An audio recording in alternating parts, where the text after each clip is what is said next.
இன்றைய தினத்தில் கூட நம்ம வாசித்த லேவியராகவும் 8:9 மற்றும் 1 கொரிந்தியர் 6 சில காரியங்களை நம்ம தியானிப்போம். ஹல்லேலூயா. இப்ப நம்ம இந்த 1 கொரிந்தியர் 6ஆம் அதிகாரம் படிச்சோம் பாத்தீங்களா? அதுல 3ஆம் வசனம் வருது, தேவதூதர்களையும் நியாயம் தீர்ப்போம் என்று அறியீர்களா? தேவதூதர்களையும் நம்ம நியாயம் தீர்ப்போம்னு சொல்லி வேதம் சொல்லுது. நாம ஆக்சுவலா தேவதூதர்களிலும் சற்று சிறியவராக தான் நம்ம படைக்கப்பட்டிருந்தோம். இயேசுவே மாம்சமான ஒரு மனிதனாக பிறக்கும்போது தேவதூதரிலும் சற்று சிறியவராக்கப்பட்டார் அப்படின்னு சொல்லி வேதம் சொல்லுகிறது. அப்போ மனிதர்கள் தேவதூதர்களை விட சிறியவர்களாக்கப்பட்டவர்கள் தான். ஆனா அந்த தேவதூதர்களையும், விழுந்து போன தேவதூதர்களையும், ஏற்கனவே தேவதூதர்களா இருந்தவங்களையும் கூட நாம நியாயம் தீர்ப்போம்னு சொல்லி வேதம் சொல்லுது. அப்போ எப்படி தேவதூதர்களை நம்ம நியாயம் தீர்க்க முடியும் அப்படின்னா, அந்த தேவதூதர்களையும் உருவாக்கின கர்த்தர் இருக்காரு பாத்தீங்களா, அவர் நம்ம கூட இருந்தாருன்னா. ஆமென். ஹல்லேலூயா. அவருக்கு நம்ம சரீரத்துல இடம் கொடுக்கும்போது, அவருக்கு நம்ம சிந்தனையில இடம் கொடுக்கும்போது, அவருக்கு நம்ம பேச்சுல இடம் கொடுக்கும்போது, அவருக்கு நம்ம வாழ்க்கையில இடம் கொடுக்கும்போது, தேவதூதர்களையும் படைத்த அந்த சர்வ வல்லமை உள்ள தேவன், அண்ட சராசரங்களை படைத்த அந்த சர்வேஸ்வரன், அந்த சர்வ சிருஷ்டிக்கும் எஜமானர் நமக்குள்ள இருக்கும்போது நாம தேவதூதர்களையும் நியாயம் தீர்ப்போம். ஆமென். அப்ப அதுக்கு நம்ம என்ன செய்யணும்? இப்ப இந்த உலகத்திலேயே நாம் நம்மை கர்த்தருக்கென்று அர்ப்பணிக்க வேண்டும். இந்த உலகத்துல நம்ம அவருக்கு இடம் கொடுத்தோம்னா தான் அவர் பரலோகத்துல நமக்கு இடம் கொடுப்பார். ஆமென். இந்த உலக வாழ்க்கையில, அன்றாட வாழ்க்கையில நம்ம சிந்தனையிலும், பேச்சிலையும், செயலையும் எல்லாவற்றிலும் கர்த்தருக்கு இடம் கொடுக்கும் போதுதான், அவரை நம்ம முழுவதுமா ஏற்றுக்கொள்ளும் போதுதான் அவர் நமக்கு பரலோகத்துல இடம் கொடுப்பார். இல்ல? ஹல்லேலூயா, ஹல்லேலூயா, ஹல்லேலூயா. ஆமென், ஆமென், ஆமென். அப்போ நம்ம அந்த சரீரத்தை படைத்தவர் யாரு? ஆண்டவராகிய இயேசு கிறிஸ்து. இல்ல? வேதம் சொல்லுது 20ஆம் வசனம் 1 கொரிந்தியர் 6 கிரயத்துக்கு கொல்லப்பட்டீர்களே. நம்மெல்லாம் கிரயத்துக்கு கொல்லப்பட்டிருக்கிறோம். ஹல்லேலூயா. அதாவது ஏன் கிரயத்துக்கு கொல்லப்பட்டோம்னா, ஆண்டவர் இந்த இந்த சரீரத்தை நம்ம படைச்சோமா? எனக்கு கண்ணு இப்படி இருக்கணும், எனக்கு மூக்கு இப்படி இருக்கணும், எனக்கு வாய் இப்படி இருக்கணும், எனக்கு கை கால் இப்படி இருக்கணும், நம்ம ஏதாவது டிசைன் பண்ணோமா? இந்த சரீரத்துல ஏதாவது ஒரு சின்ன பார்ட் நம்ம டிசைன் பண்ணியிருக்கோமா? ஜீரோ. ஒண்ணுமே தெரியாது நமக்கு. இந்த சரீரத்தை பத்தி நமக்கு எதுவுமே தெரியாது. நாம பிறக்கும்போது நம்மளையே நமக்கு ஒண்ணும் தெரியாது பல வருடங்கள். அதுக்கு பிறகுதான் புத்தி தெளியும் போது கொஞ்சம் கொஞ்சமா ஒரு ஒரு சின்ன சின்ன காரியங்களா நம்ம உலகத்துல நம்ம கற்றுக்கொள்கிறோம். அப்ப இந்த சரீரமே நமக்குரியது கிடையாது. ஆனால் கர்த்தர் என்ன பண்றாரு? அதை நமக்கு கிஃப்டா கொடுக்குறாரு. ஆனா நாட்கள் ஆக ஆக நம்ம என்ன பண்றோம்? இந்த கிஃப்டை கர்த்தர் நமக்குன்னு வச்சுக்கொள்ளும்படி கொடுத்த அந்த கிஃப்டை என்ன பண்றோம்? நம்ம பாவத்துக்கு விற்று போடுறோம். பாவம் செய்யறதுக்கு ஃபுல் ஆக்குப்பைடா இடம் கொடுக்குறோம். நம்ம சிந்தனையில, பேச்சுல, செயல்ல எல்லாத்துலயும் பாவம் செய்யறதுக்கு, தப்பு பண்றதுக்கு, எதிர்த்து பேசுறதுக்கு, சண்டை போடுறதுக்கு, பொறாமை கொள்வதற்கு, இன்னும் கொள்ளை இந்த மாதிரி பல தீமையான காரியங்கள் செய்வதற்கு, இது எல்லாத்துக்கும் நம்ம விற்று போட்டோம். இல்ல? பிசாசுகிட்ட விற்று போட்டோம். அவனுக்கு கீழ்ப்படியும் போது விற்று போட்டோம். இதுதான் நம்ம பாவத்தில் இருந்த அந்த பழைய வாழ்க்கை. அப்ப ஆண்டவர் என்ன பண்றாரு? ஐயோ, நான் உள்ள இருக்கும்படி டிசைன் பண்ணப்பட்ட சரீரம் இது. இப்ப பாத்தீங்கன்னா ஒரு கப்பு இருக்கு, ஒரு டம்ளர் இருக்குன்னா, ஹெப்சி சிஸ்டர் சைலண்ட் போடுறீங்களா? Hepsi sister silent. Okay okay okay okay. அப்போ இப்போ ஒரு கப்பு இருக்குன்னு வச்சுக்கோங்க, ஒரு டம்ளர் இருக்குன்னு வச்சுக்கோங்களேன். அதுல தண்ணி ஊற்றுவதற்கென்று வைக்கப்பட்டது அது. இல்ல? இன்னொன்று ஒரு அழகுபடுத்தக்கூடிய அழகு பொருள், அதாவது நம்ம ஆர்னமெண்டலாக வீட்டில் ஏதாவது வச்சுருப்போம், பூச்செடி அது மாதிரி ஏதாவது வச்சுருப்போம். இல்லை ஏதோ ஒன்று வச்சுருக்கணும், அதில் போய் நம்ம தண்ணி ஊற்றி வைக்க முடியாது. இல்லை?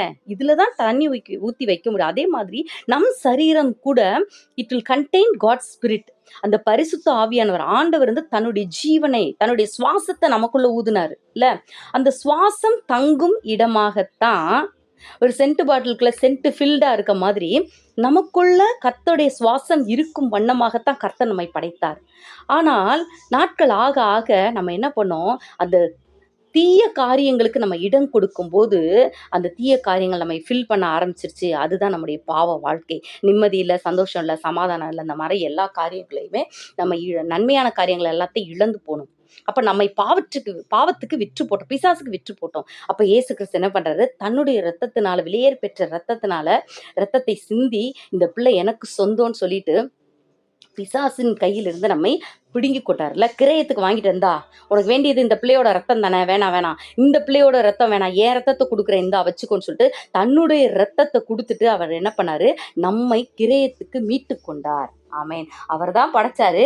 நம்மை நாம் விற்று போட்டோம் பாவத்துக்கு, மறுபடியுமாக நம்மை மீட்டு கொண்டார். அப்போ கிரயத்துக்கு நம்ம கொல்லப்பட்டிருக்கோம். இப்போ நம்ம யாருக்கு சொந்தம்? நம்ம எஜமான் யாரு? ஆண்டவராகிய இயேசு கிறிஸ்து. அப்போ அவருக்கு தான் நம்ம சொந்தம். அவருக்கு உடையவைகளாகிய நம் சரீரத்தினாலும் நம் ஆவியினாலும் அவரையே நாம் மகிமைப்படுத்த வேண்டும். தேவனைத்தான் நம்ம மகிமைப்படுத்த வேண்டும். ஹல்லேலூயா. அப்போ இன்னைக்கு நம்ம இந்த கான்செப்டை மனசுக்குள்ள வச்சுட்டோம்னு வச்சுக்கோங்களேன். என் சரீரம் கிறிஸ்துவுக்கு சொந்தம், எனக்குள்ள கிறிஸ்து வாழ்கிறார். இப்போ நம்ம பார்த்தோன்னா இதில் கூட போட்டிருக்குல்ல, உங்கள் சரீரங்கள் 1 கொரிந்தியர் 6:15 உங்கள் சரீரங்கள் கிறிஸ்துவின் உங்கள் சரீரங்கள் கிறிஸ்துவின் அவயவங்கள் என்று அறியீர்களா? நம்ம சரீரம் என்னவா? கிறிஸ்துவின் அவயவங்களாம், அவருடைய பாடி பார்ட்டு. அப்போ எப்படி பாருங்களேன், இந்த ஆங்கிளில் நம்ம படிக்கிறோம், வசனமாக படிக்கிறோம். அது மூளையில் இருக்கா, இருதயத்துக்குள்ளே பதிதா? மூளைக்கும் இருதயத்துக்கு இடையில ஒரு ஜான் தான் கேப் இல்லை, இடம் டிஸ்டன்ஸு. அதை இருதயத்தில் பதிக்க வேண்டும். மூளையில் இருக்க வரைக்கும், அதை யோசித்து புரியாத வரைக்கும் அந்த வசனத்தினால பிரயோஜனமே கிடையாது. எந்த வசனத்தினாலையுமே பிரயோஜனம் கிடையாது. ஹல்லேலூயா, ஹல்லேலூயா. சத்தியத்தை அறிவீர்கள், சத்தியம் உங்களை விடுதலையாக்கும். நம்ம அறிஞ்ச சத்தியம்தான் நம்மை விடுதலையாக்கும் தவிர பைபிள் இல்லாத வீடு கிடையாது. நிறைய வீட்டில் இருக்குது. ஆண்டவரை ஏற்றுக்கொள்ளாதவங்க வீட்டில் கூட இருக்குது, பைபிள் இருக்குது. உடனே விடுதலையாக மாட்டாங்க.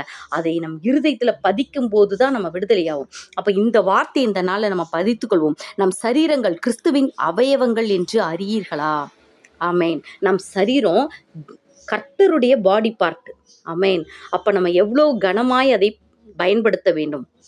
அப்போ ஆண்டவர் என்ன பண்றாரு? நம்மை சுத்தப்படுத்துகிற தேவனா இருக்கிறார். சுத்திகரித்து தன்னோடு சேர்த்து கொண்டார்ல. ஹல்லேலூயா. 1 கொரிந்தியர் 6:11 போட்டிருக்கு, கர்த்தராகிய இயேசுவின் நாமத்தினாலும் நமது தேவனுடைய ஆவியினாலும் கழுவப்பட்டீர்கள், பரிசுத்தமாக்கப்பட்டீர்கள், நீதிமான்களாக்கப்பட்டீர்கள். அப்போ கிறிஸ்துவின் இயேசுன்ற பேருனால, அமேன், இயேசுவை நம்ம பற்றி கொள்ளும்போது, இயேசு என்ற நாமத்தினால, கர்த்தருடைய தேவனுடைய பரிசுத்த ஆவியினால, இந்த 2 காரியங்கள்னால நம்ம என்ன ஆகப்படுறோம்? கழுவப்படுகிறோம், பரிசுத்தமாக்கப்படுகிறோம், நீதிமான்களாக்கப்படுகிறோம். ஹல்லேலூயா. அப்போ கழுவப்பட்ட பாத்திரமா நம்ம இருக்கோம். அப்போ இதுல ஆண்டவர் பரிசுத்தமான காரியங்கள் செய்யணும்னு விரும்புறாரு. இப்ப மறுபடியும் நம்ம பழைய காரியத்தை அள்ளி போடக்கூடாது. ஹல்லேலூயா. பழைய அதே குணாதிசயங்கள், அதே கோபம், அதே வெறுப்பு, அதே கசப்பு, அதே மேட்டிமை, அதே அகந்த, அதே காரியங்கள், அதே பேச்சு, அதே பெருமை. ஸோ இந்த ஸ்பாவ கோளாறுகள் எல்லாம் ஒழியணும். ஆமேன். பழைய ஸ்பாவங்கள் எல்லாம் வேறறுக்கப்பட வேண்டும். ஏன்னா அது பழைய மனுஷன். இப்போ புதிதாக்கப்பட்ட புதிய மனுஷனை நம்ம தரித்து கொண்டு இருக்கிறோம். இந்த புது மனுஷனுக்கு பேர் என்னன்னா, தலை கிறிஸ்து, சரீரம் நம்ம. அவர் சொல்றதை நம்ம கேட்கணும். ஏன்னா அவர் தான் எஜமான். அவர் கிரயத்துக்கு நம்மை மீட்டிருக்கிறார். ஆமேன், ஆமேன், ஆமேன். ஹல்லேலூயா. இந்த சிந்தனையை நம்ம இருதயத்தை பதித்துக் கொள்வோம். லேவியராகமம் 8:9 நம்ம படித்தோம் பார்த்தீங்கன்னா, அதில் பார்த்தீங்கன்னா அந்த ஆரோன் மோசி அவங்க 2 பேருமே கர்த்தர் சொன்ன காரியங்களை அப்படியே ஃபாலோ பண்ணுறாங்க. இந்த பலி செலுத்தணும், இதை செய்யணும், இதை வைக்கணும் போது எல்லா காரியங்களுமே என்ன, எப்படி ட்ரெஸ்அப் பண்ணணும், எப்படி பலி செலுத்தணும், எல்லாமே அவங்க செய்கிறாங்க. எல்லாமே அவங்க செஞ்ச பிறகு என்ன ஆகுதுன்னு பார்த்தீங்கன்னா, அங்கே தேவன் தரிசனமானார் அப்படின்னு சொல்லிட்டு வேதம் சொல்லுது இல்லை, 9ஆம் அதிகாரத்தில் சொல்லுது, தேவன் அங்கே தரிசனமானார். எல்லாரும் முகம் குப்புற விழுகிறாங்க. அந்த மகிமையை பார்க்க முடியாதபடிக்கு அவங்க விழுகிறத நம்ம பார்க்கிறோம். ஹல்லேலூயா, ஹல்லேலூயா. ஸோ அப்போ நம்ம ஆண்டவருடைய சித்தத்தின்படி செய்யும் போது நம்ம வாழ்க்கையிலும் நம்ம குடும்பத்திலையும் நம்முடைய எல்லா காரியங்களிலுமே கர்த்தருடைய தரிசனம், கர்த்தர் வெளிப்படுவார், கர்த்தர் கிரியை செய்வார். கர்த்தருடைய இந்த 8ஆம் அதிகாரத்தில் பார்க்குறோம், கர்த்தருடைய பிரசன்னத்திலேருந்து அங்கே அக்கினி விழுகுது. அக்கினி எங்கேருந்து விழுகுதுன்னே தெரியல அவங்களுக்கு. அக்கினி அந்த வலியை கொளுத்துறத நம்ம இதில் பார்க்கிறோம். அப்போ அந்த தேவனுடைய அக்கினி, இன்னைக்கு நிறைய பேர் உலகத்தின் அக்கினினால தன்னை என்ன பண்ணிக்கிறாங்க? அனல் மூட்டிக்கிறாங்க. மதுபானத்தினாலையும், தீய காரியங்கள்னாலும், தீய ஸ்பாவங்கள், அந்த சண்டை போடுறது நிறைய பேருக்கு ஒரு ஸ்பாவம். அது என்ன நினச்சிக்கிருவாங்கன்னா, என் ஃப்ரெண்டு ஒரு பொண்ணு இருப்பா, அது சொல்லுவா, நான் என் ஹஸ்பண்டை உண்டு இல்லைன்னு பண்ணிடுவேன். அப்படி பயங்கரமாக சண்டை போடுவா. ஆனால் நல்ல பிள்ளை தான். அப்போ ஏன் அப்படி சண்டை போடுற, ஏன் இவ்வளோ கோவப்படுற, ஏன் நமக்கு, நான் ஃபஸ்ட்டே கோவப்பட்டு கத்திட்டேன்னா அவர் ஆஃப் ஆயிடுவார். இல்லைன்னா அவர் கத்தி இது பண்ணுவார். நான் அப்புறமா என் நிலைமை ரொம்ப கஷ்டமாக இருக்கும். அதனால் ஃபஸ்ட்டே நான் பயங்கரமாக கோவப்பட்டு என்னுடைய கோபத்தெல்லாம் பயங்கர கடின வார்த்தைகளால் நான் இது பண்ணிடுவேன், டெலிவர் பண்ணிடுவேன். அப்போ அவர் அப்படியே அமைதியாயிருவார். இது பழகிருச்சு. அப்போ இப்படிப்பட்ட இது வந்து ஒரு எக்ஸாம்பிளுக்காக சொன்னேன். இப்படிப்பட்ட சில ஸ்பாவங்கள் நம்மகிட்டயும் கூட நான் இப்படிதான் இருப்பேன். நான் இப்படி வாக்குவாதம் பண்ண ஆரம்பிச்சேன்னா, அவங்க அடங்கிருவாங்க. இல்ல நான் இந்த மாரி தான் பேசுவேன். இப்படி செயல்படுவேன்னு சொல்லிட்டு சில காரியங்கள் எனக்கும் அப்படி சில காரியங்கள் இருக்கு. இல்லன்னு சொல்ல வரல. அதுல ஒவ்வொன்று காரியங்களதும் நம்ம இந்த இந்த மாதம் முழுவதும் கர்த்தருடைய கல்வாரி சிலுவையினுடைய நாட்கள் இல்ல, அதை தியானிக்கக்கூடிய காலங்கள். அப்போ நம்மளுடைய இப்படிப்பட்ட சுபாவங்கள் எல்லாத்தையும் நம்ம விடும்போது தான் கர்த்தருடைய அக்கினிக்கு நம்ம இடம் கொடுக்க வேண்டும். இந்த உலகம் ஒரு விதமான வெறி, அழகு, ஆஹ் இன்னும் நிறைய விஷயங்கள்னால தன்னை அப்படியே அனல் மூட்டிக்கிறாங்க. செல்ஃபா அவங்களே அந்நிய அக்கினி இல்ல, மதுபானத்தினாலும் போதை வஸ்துகள்னாலும் இன்னும் சில பல காரியங்கள்னாலும் தங்களை மேன்மைப்படுத்தி அழகு இது பண்ணிக்கிறாங்க தங்களை. ஆனா நாம அப்படி இல்லாம ஆண்டவருடைய திட்டப்படி நம்ம செய்யும்போது ஆண்டவருடைய அக்கினி நம்முடைய வாழ்க்கையில செயல்படும். கர்த்தர் நம்ம தரிசனமாவார், நம்ம வாழ்க்கையில தரிசனமாவார், எழுந்தருளுவார். அப்போ நம்முடைய சூழ்நிலைகள் எல்லாமே ஆசீர்வாதமாய் மாறும். ஏன்னா தேவதூதர்களையும் நியாயந்திருக்கும்படியாக தான் நம்ம உருவாக்கப்பட்டிருக்கிறோம். ஸோ அந்த தேவதூதர்களை படைத்த கர்த்தாதி கர்த்தரோடு நம்முடைய ஐக்கியம் இருக்கட்டும். நான் அவருடைய சரீரத்தின் அவயவம். உண்மையிலே இப்படி கை காலெல்லாம் தொட்டு பார்த்துக்கோங்க. இதெல்லாம் நான் வந்து கிறிஸ்துவின் அவயவமா இருக்கேனா?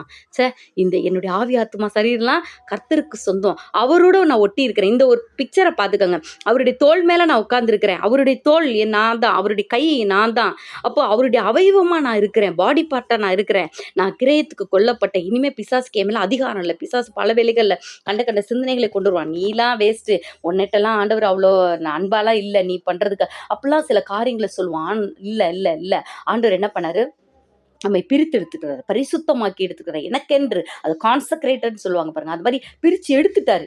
இந்த பொருட்கள் எல்லாம் பரிசுத்த பணிக்கு. இப்போ சர்ச்சில் பார்த்தீங்கன்னா அந்த கம்யூனியன் கொடுக்கறதுக்குன்னு சில பாத்திரங்கள், கரண்டிகள், மூடிகள், துணிகள் எல்லாமே இருக்கும். அதெல்லாம் என்னது கான்சக்ரேட்டட், அதாவது பரிசுத்தமான காரியங்களுக்கு என்று மட்டுமே பயன்படுத்தக்கூடிய பொருட்கள். அது மாதிரி பரிசுத்தமாகுமான காரியங்களுக்கு பயன்படுத்தும்படி நம்மை பிரித்து எடுத்திருக்கிறார் அவர், உலக தோற்றத்துக்கு முன்பாகவே. அப்போ பிசாசுக்கு அதிகாரமே கிடையாது. அவன் பயமுறுத்துவான். அந்த காரியங்களுக்கு நம்ம இடம் கொடுக்காதபடி, நான் கிரயத்துக்கு கொல்லப்பட்டிருக்கேன், கர்த்தர் தன்னுடைய ரத்தத்தை சிந்தி மீட்டிருக்கிற பிசாசை அப்பாலே போன்னு சொல்லிட்டு தோல்வியின் சிந்தனைகளுக்கும் அவன் கொண்டு வர நெகட்டிவான எல்லா காரியங்களுக்கும் நம்ம நோன்னு சொல்லிட்டு நான் கிறிஸ்துவின் அவயவமா இருக்கிறேன்ற அந்த பார்வை நம்ம வச்சுட்டு, அவருடைய கையா நான் இருக்கிறேன், அவருடைய உள்ளங்கையா நான் இருக்கிறேன், அவருடைய சரீரமா நான் இருக்கிறேன்ற அந்த காரியத்தை நம்ம மனதுல பதித்து கர்த்தருக்கு இடம் கொடுப்போம். இந்த நாள் முழுவதும் கர்த்தர் ஆசீர்வாதமாய் நடத்துவாராக. ஆமென். ஹல்லேலூயா. அப்படியே கண்களை மூடி ஜெபிப்போம்.